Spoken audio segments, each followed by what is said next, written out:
ಅನಾಮಿಕ bag ಒಂದು ಪತ್ತೆ. ಏನಿದೆ ಈ ಬ್ಯಾಗ್ನಲ್ಲಿ? ಜನರಲ್ಲಿ ಆತಂಕ ಸೃಷ್ಟಿಸಿದ ಬ್ಯಾಗ್. ಬೆಂಗಳೂರಿನ ರಾಮತೀರ್ಥ ನಗರದಲ್ಲಿ ಒಂದು ಏನಂತಾರೆ ಫ್ಲೈಓವರ್ ಬಳಿ ಒಂದು ಅನಾಮಿಕ ಬ್ಯಾಗ್ ಒಂದು ಪತ್ತೆಯಾಗಿದೆ. ಅದರಲ್ಲಿ ಏನಿದೆ? ನಿಜಕ್ಕೂ ಬಾಂಬ್ ಇದೆಯಾ ಇಲ್ಲ ಮತ್ತೇನಾದರೂ ಇದೆಯಾ? ನೋಡ್ಕೊಂಬರೋಣ ಬನ್ನಿ.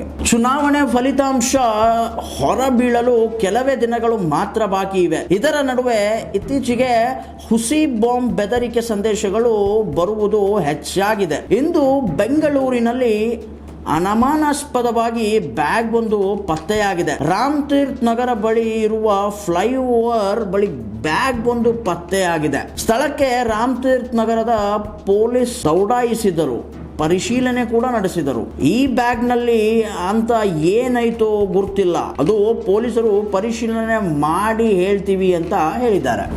ರಾಜ್ಯದಲ್ಲಿ ನಿಜಕ್ಕೂ ಬಾಂಬ್ ಸ್ಫೋಟ ಆಗುತ್ತಾ ಆಗಲ್ವಾ? ಏನಿದು?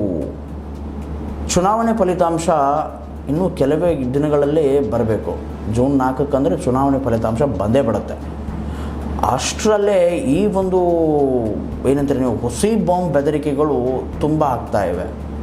ಹುಸಿ ಮಾಡ್ತಾ ಮಾಡ್ತಾ ಮಾಡ್ತಾ ಮಾಡ್ತಾ ನಿಜಕ್ಕೂ ಬಾಂಬ್ ಸ್ಫೋಟವಾಗುತ್ತಾ? ಇದಕ್ಕೆ ಸರ್ಕಾರ ಸಜ್ಜವಾಗಿದೆಯಾ? ಕೆಳಗಡೆ ಕಮೆಂಟ್ ಬಾಕ್ಸ್ ನಿಮಗಾಗೇ ಇದೆ, ಉತ್ತರಿಸಿ ವೀಕ್ಷಕರೇ.